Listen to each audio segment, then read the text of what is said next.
नमस्कार, अपना उत्तराखंड में आपका स्वागत है। मैं हूं आपके साथ दिव्य सिन्हा और चलिए इस वक्त खबरों का सिलसिला जारी है। बात करते हैं काशीपुर की। शनिवार को जिलाधिकारी उदय राज सिंह ने अधिकारियों के साथ बैठक की। बैठक में जिलाधिकारी उदय राज सिंह ने अग्निशमन विभाग के एफएसओ गोविंद राम आर्य को निर्देश दिए कि दिवाली से पहले सभी हाइडेंट दुरुस्त करें। उन्होंने कहा कि यदि कहीं पानी की समस्या है तो जल संस्थान से संपर्क करके उसका निस्तारण कर ले। वहीं जल निगम के ईई शिवम द्विवेदी ने बताया कि क्षेत्र में 6 योजना चल रही है, जिससे 5 योजना जल संस्थान को स्थानांतरित कर दी गई है। और इससे पहले जिलाधिकारी ने नगर निगम के ट्रंचिंग ग्राउंड का स्थलीय निरीक्षण भी किया, जहां अनियमितता पर नाराजगी जताते हुए कहा कि कूड़ा का निस्तारण को सही से कराया जाए। सीओ अनुषा बडोला ने निर्देशित किया कि ट्रैफिक व्यवस्था दुरुस्त की जाए। इस दौरान एडीएम पंकज उपाध्याय, एसडीएम अभय प्रताप सिंह, तहसीलदार पंकज चंदौल, नगर आयुक्त विवेक राय, सीओ अनुषा बडोला आदि भी मौजूद रहे।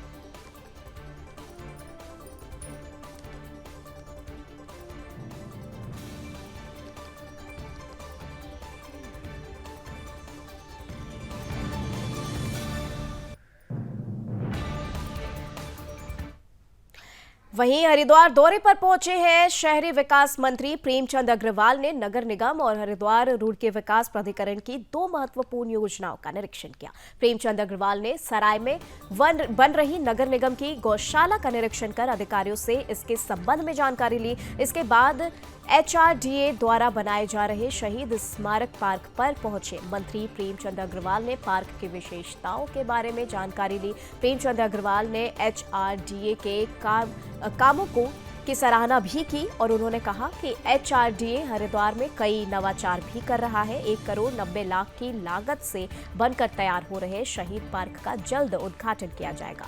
वहीं सराय स्थित गौशाला 1 करोड़ 7 लाख की लागत से जल्द बनकर तैयार होगी, जिसमें करीब 300 निराश्रित पशुओं को आसरा भी मिल सकेगा।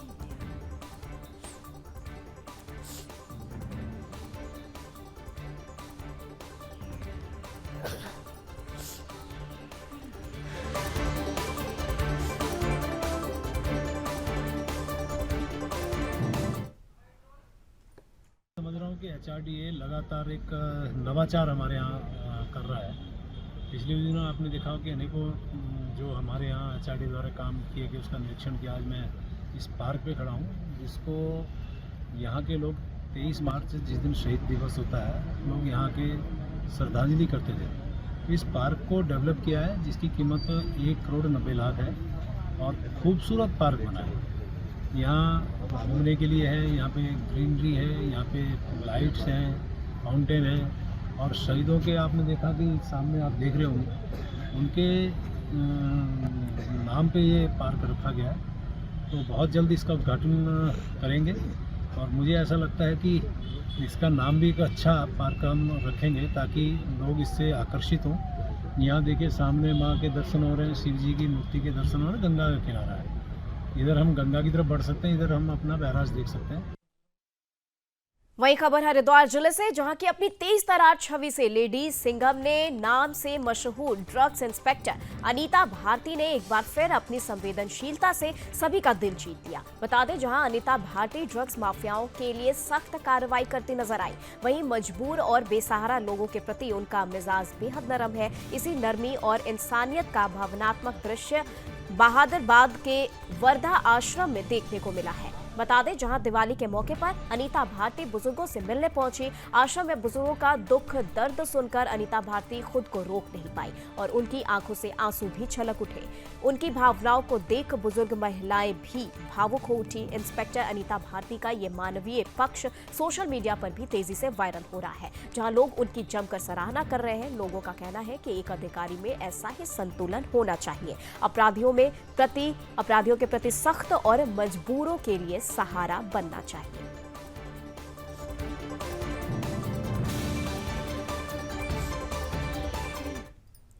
वहीं उधम सिंह नगर से खबर आ रही है, जहां तक जहां के सितारगंज के गौरी खेड़ा गांव में गौ संरक्षण स्कॉट कुमाऊं ने छापेमारी कर 16 किलो प्रतिबंधित मांस और गोमांस के उपकरण भी बरामद किए हैं। इसके अलावा टीम ने मौके से 5 लोगों को पकड़ा है। आरोपियों के नाम मोहम्मद नूर, अहमद नूर, अनीश है। मौके पर प्रवीण मेहरा गौ संरक्षण स्कॉट कुमाऊं के अधिकारी ने बताया है कि आज 16 किलो गोमांस बरामद किया गया है, जबकि ये प्रतिबंधित है और फिर भी इन लोगों के द्वारा ये गलत काम किया जा रहा है। मौके पर उप निरीक्षक प्रवीण सिंह, हेड कांस्टेबल दीवान नाथ महंत, कांस्टेबल राजकुमारस, नीरज शर्मा आदि लोग भी वहां पर उपस्थित रहे।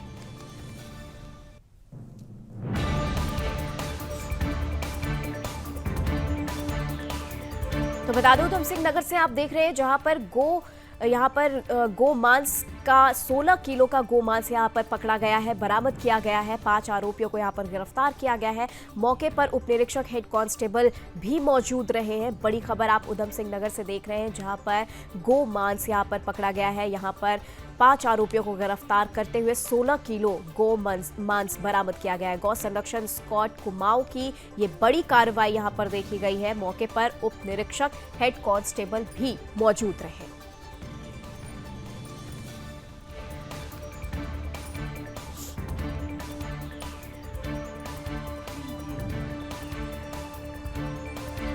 तो उधम सिंह नगर से बड़ी खबर, जहां की 16 किलो गौमांस पकड़ाया गया है, यहां पर बरामद किया गया है।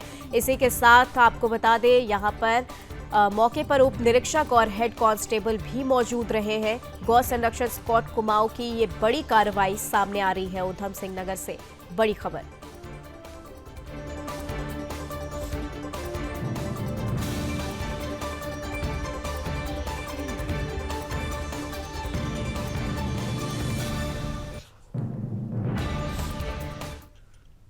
वहीं खबर विकासनगर से, जहां की प्रधानमंत्री ग्रामीण सड़क योजना में मुआवजे की राशि के नाम पर ग्रामीण के रिश्वत मांगना अपर सहायक अभियंता को भारी पड़ गया। जहां बता दें, ये मामला पीएमजीएसवाई कार्यालय में सामने आया है। बताया जा रहा है कि विभाग में अपर सहायक अभियंता पद पर तैनात सुंदर सिंह चौहान कितरौली गांव के एक प्रभावित किसान चतर सिंह की भूमि के मुआवजे को लेकर 20,000 रुपए रिश्वत की मांग कर रहा था, जिसकी शिकायत पीड़ित किसान द्वारा विजिलेंस को की गई है, जिस पर तय समय पर विजिलेंस टीम ने कार्रवाई करते हुए मौके से उसे 5,000 रुपए लेते रंगे हाथों धर दबोचा है।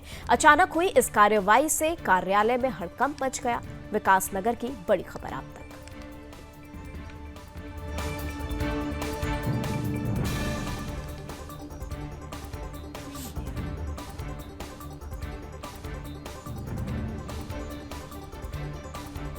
तो बता दें, विकासनगर से बड़ी खबर देख रहे हैं, जहां पर रिश्वत लेते 5,000 रुपए रिश्वत लेते रंगे हाथ सहायक अभियंता को गिरफ्तार किया गया है। अपर सहायक अभियंता पर यह कार्रवाई हुई है।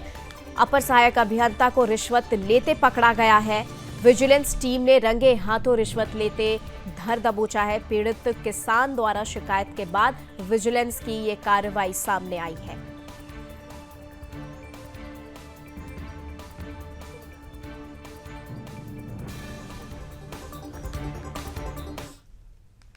वहीं देहरादून से खबर, जहां की उत्तराखंड में श्रम विभाग की तरफ से श्रमिक परिवारों के बच्चों के उज्जवल भविष्य की तरफ कदम बढ़ाते हुए सरकार ने उच्च शिक्षा में उनके मनपसंद विषयों में मुफ्त शिक्षा मुहैया कराने का निर्णय लिया है। इस बात पर श्रम विभाग के सचिव डॉक्टर पंकज कुमार पांडे ने कहा कि हमारे द्वारा ये निर्णय लिया गया है कि प्रदेश के श्रमिकों के बच्चों की पढ़ाई का खर्चा BOCWU बोर्ड की तरफ से उठाया जाएगा। इसके साथ ही उन्होंने ये भी कहा कि शर्तों के मुताबिक बच्चों की पसंद का कॉलेज सरकार द्वारा मान्यता प्राप्त होगा और सरकार ने उन विषयों पर कॉलेज में जितनी फीस तय की है उतनी धनराशि श्रमिक बोर्ड की तरफ से दी जाएगी।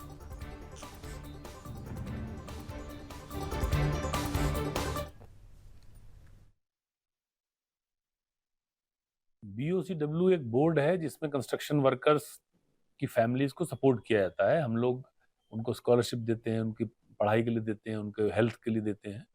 तो उसमें ये डिस्कशन हुआ हम लोगों का विभाग स्तर पे कि हम लोगों ने कुछ कॉलेजेस सेलेक्ट किए हुए हैं, कुछ सीट्स तय की हुई हैं कि अलग अलग कोर्सेज में अगर बच्चे पढ़ना चाहें तो वहाँ जाके पढ़ सकते हैं। तो ये उस पर डिस्कशन के बाद आया, मैंने ये कहा कि अगर कोई भी बच्चा पढ़ना चाहता है तो जहां भी वो एडमिशन लेना चाहता है, प्राइवेट कॉलेज में, गवर्नमेंट कॉलेज में, जिस भी लेवल में, जिस भी तरीके की पढ़ाई में, एमबीबीएस करना चाहता है, नर्सिंग करना चाहता है, बीटेक करना चाहता है, लॉ करना चाहता है, कुछ भी पढ़ना चाहता है, तो उसका खर्चा जो है हम बोर्ड से, बीओसीडब्ल्यू जो हमारा है, उससे हम बियर करेंगे। हम नहीं डिसाइड करेंगे कि वो कौन से कोर्स में जाएगा, किस कॉलेज में जाएगा, कहाँ जाएगा, जहां भी एडमिशन लेना चाहे। हाँ, वो कॉलेज अप्रूव्ड होना चाहिए और जो मान्यता मिलती, जो रेगुलेटरी कमीशंस, रेगुलेटरी बॉडीज हैं जो मान्यता देती हैं प्रोफेशनल कोर्सेज को, वहां से उसके पास मान्यता होनी चाहिए।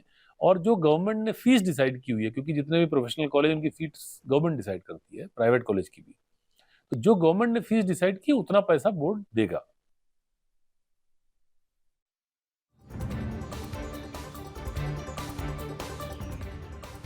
देहरादून से बड़ी खबर आप तक पहुंचा रहे, जहां की बीओसीडब्ल्यू बच्चों की पढ़ाई का खर्चा उठाएगा। श्रमिक परिवारों के बच्चों को मुफ्त शिक्षा मुहैया कराई जाएगी। जी हां, बीओसीडब्ल्यू उठाएगा बच्चों की पढ़ाई का खर्चा। सभी श्रमिक परिवारों के बच्चे को शिक्षा दी जाएगी, मुफ्त शिक्षा दी जाएगी। श्रमिक परिवारों के बच्चे को उच्च शिक्षा के लिए ये मदद होगी, बहुत बड़ी मदद होगी। श्रमिक परिवारों के बच्चों के लिए सरकार का ये बड़ा कदम उठाया गया है।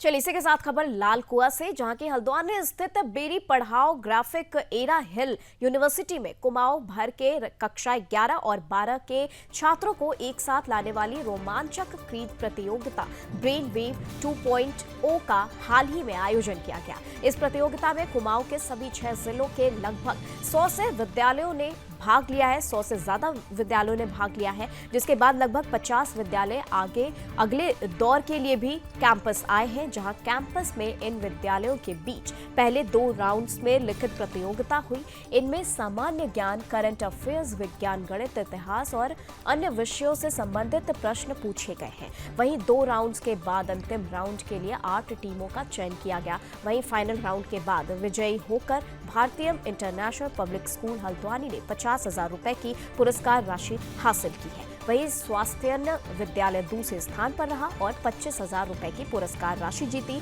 जबकि तीसरे स्थान पर बिरशिबा सीनियर सेकेंडरी स्कूल रहा और उन्होंने 15,000 रुपए की पुरस्कार राशि जीती है। वहीं चिल्ड्रंस अकेडमी स्कूल हल्दूचौड़ और कोलंबस पब्लिक स्कूल रुद्रपुर को सांत्वना पुरस्कार भी दिया गया।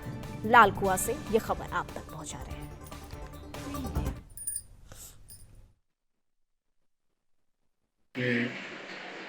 हल्द्वानी परिसर में ब्रेन वेव क्विज का आयोजन किया है। इसमें आज 50 स्कूल्स ने पार्टिसिपेट किया है। हालांकि ये प्रतियोगिता कई दिन से चल रही है। जो फर्स्ट राउंड है वो ऑनलाइन मोड में था, उसमें कुमाऊं रीजन के ढेर सारे स्कूल्स ने पार्टिसिपेट किया और हर स्कूल से 2 बेस्ट स्टूडेंट्स अपने टीचर के साथ यहाँ पर आए। यहाँ पर पहले 2 राउंड्स जो हैं वो रिटर्न राउंड्स थे, एलिमिनेशन राउंड्स थे। उसके बाद 8 टीम्स सेलेक्ट की गई, उनका ग्रैंड फिनाले में जिन्होंने प्रतिभाग किया। इसमें जो फर्स्ट प्राइज विनर्स थे उनको 50,000 रुपये का इनाम दिया गया। सेकेंड प्राइज 25,000 का था, थर्ड प्राइज 15,000 रुपीज़ का था। इसके अलावा हमने कंसोलेशन प्राइजेस भी दिए 5,000 रुपये के थे।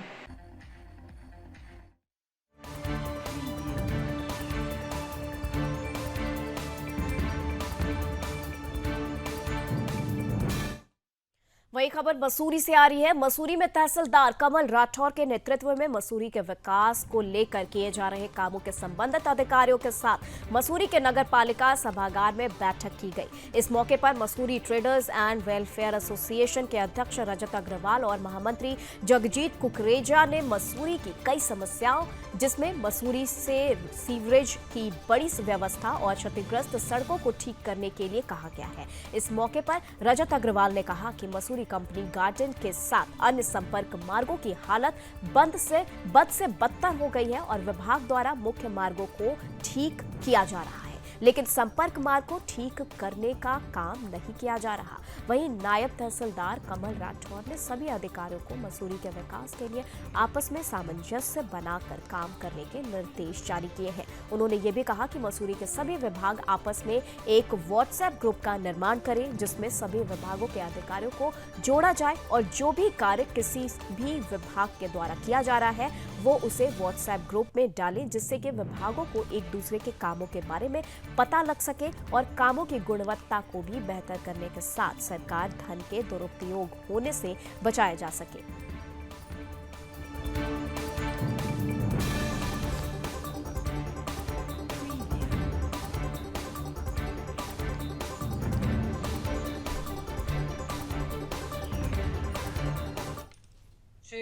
हमारे मसूरी जनप्रतिनिधियों द्वारा और मसूरी की जनता के द्वारा समस्याओं से अवगत कराया गया, जिसके क्रम में श्रीमान उप जिलाधिकारी मसूरी महोदय द्वारा आज समस्त संबंधित डिपार्टमेंटों के अफसर्स के साथ में और अध्यक्ष व्यापार संघ और अध्यक्ष होटल संघ के साथ में एक बैठक आहूत की गई है, जिसमें समन्वय बनाकर मसूरी के विकास के लिए डिस्कशन किया गया है और उन समस्याओं को जो बार बार हो रही है उन्हें एक मुश्त ही समाप्त करने के लिए सभी अफसरों की बैठक की गई, जिसमें विचार विमर्श किया गया। जैसे कि हमारे सरकारी अफसर्स ने भी अपनी समस्याएं बताई है कि लाइन डाल दी या फिर किसी ने उसको काट दिया है, किसी ने उसे चौक कर दिया है। हम जितनी भी यहाँ संस्थाएं काम कर रही, जितने भी डिपार्टमेंट काम कर रहे, जनता की सुविधा के लिए कर रहे हैं और जो भी खर्च है जनता की सुविधा के लिए किया जाता है सरकारी बजट का।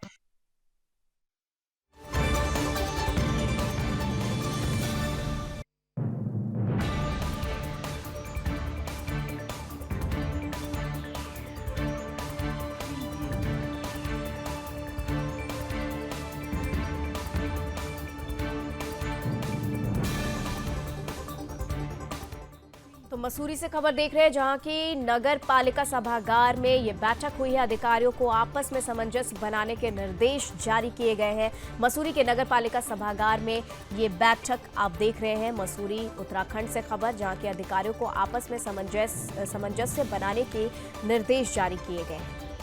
वहीं बता दें, कमल राठौर के नेतृत्व में ये बैठक आयोजित की गई है, जहां पर मसूरी के नगर पालिका सभागार में ये बैठक का आयोजन हुआ है। अधिकारियों को आपस में सामंजस्य बनाकर काम करने को लेकर दिशा निर्देश दिए गए हैं। व्हाट्सएप ग्रुप बना करके सभी विभाग एक दूसरे को कामों की जानकारी दे, ये निर्देश जारी किए गए हैं और अधिकारियों को आपस में सामंजस्य बनाकर काम करने के निर्देश जारी किए गए हैं।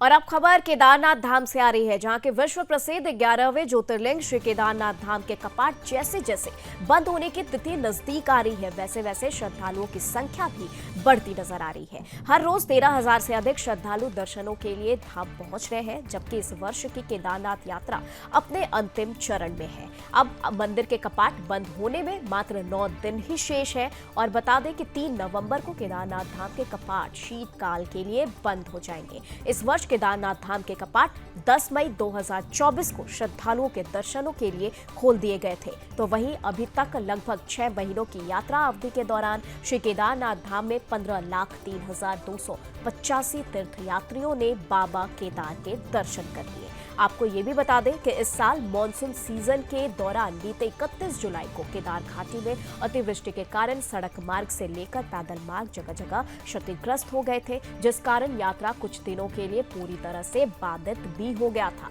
मगर उत्तराखंड सरकार और जिला प्रशासन रुद्रप्रयाग के प्रयासों से क्षतिग्रस्त मार्गों को युद्ध स्तर पर ठीक किया गया है, जिसके चलते दूसरे चरण की यात्रा में श्रद्धालुओं की भीड़ लगातार बढ़ती नजर आ रही है।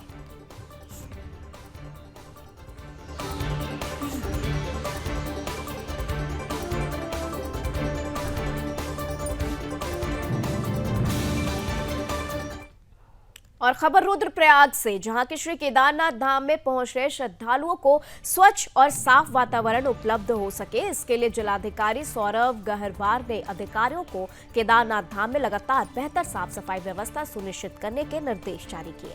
जहां नगर पंचायत केदारनाथ धाम में लगातार बेहतर साफ सफाई व्यवस्था कर रही है, व्यापारियों से नगर पंचायत को दुकानों से कूड़े उठाने की सूचना देने की अपील की जा रही है। इसके साथ ही सिंगल यूज प्लास्टिक पर जुर्माने की कार्रवाई भी की की जा रही है। अधिशासी अधिकारी नगर पंचायत केदारनाथ नीरज कुमार ने कहा कि श्री केदारनाथ धाम की यात्रा अपने अंतिम चरण में है, जबकि संज्ञान में आया कि कई व्यापारी प्रतिष्ठानों से उत्पन्न कूड़े को खुले में जला रहे हैं। उन्होंने दुकानदारों से अपनी अपनी दुकानों की साफ सफाई के दौरान बने कूड़े को खुले में न जलाने की अपील की है। इसके साथ ही कूड़े को एक स्थान पर इकट्ठा कर उसकी सूचना नगर पंचायत केदारनाथ को देने की अपील की गई है, ताकि कूड़े का उचित निस्तारण किया जा सके। उन्होंने केदारनाथ क्षेत्र के सभी व्यापारियों से अपील करते हुए कहा कि प्रतिष्ठानों से उत्पन्न किसी भी तरह का कूड़ा खुले में न जलाएं। इससे एक और जहां पर्यावरण को बड़ी मात्रा में नुकसान होता है, वहीं दूसरी और ऐसा करना स्वच्छ नियमों का भी उल्लंघन है। नगर पंचायत केदारनाथ ने सभी व्यापारियों को अवगत कराया है कि स्वच्छता नियमों का पालन न करने और सिंगल यूज प्लास्टिक पर जुर्माने की कार्रवाई भी की जा रही है।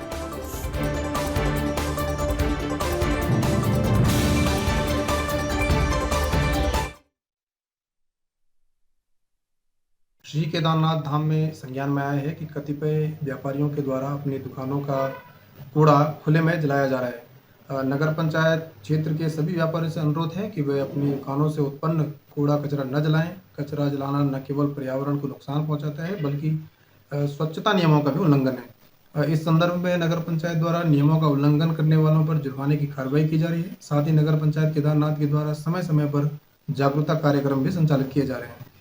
कृपया सभी से अनुरोध है कि वे नियमों का पालन करें और कचरे को खुले में न जलाएं। साथ ही उसको निर्धारित स्थान पर जमा करें ताकि स्वच्छता को बनाए रखा जा सके।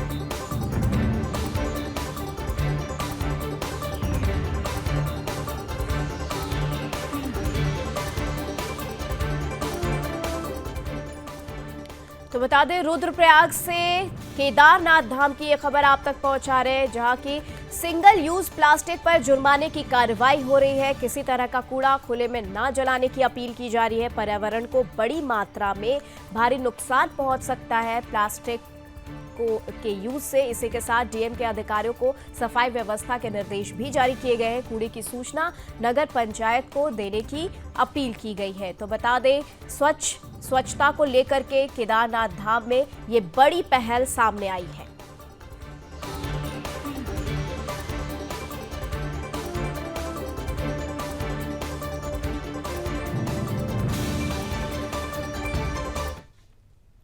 तो चलिए अब उत्तराखंड से सीएम पुष्कर सिंह धामी कार्यक्रम के दौरान क्या कुछ कह रहे हैं, ये आपको सुनाएंगे।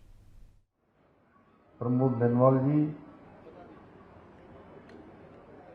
मंच पर उपस्थित हमारे मंडल अध्यक्ष श्री सिंगल जी, संजीव सिंगल जी, यहाँ मंचासीन सचिव और आयुक्त श्री विनय शंकर पांडे जी,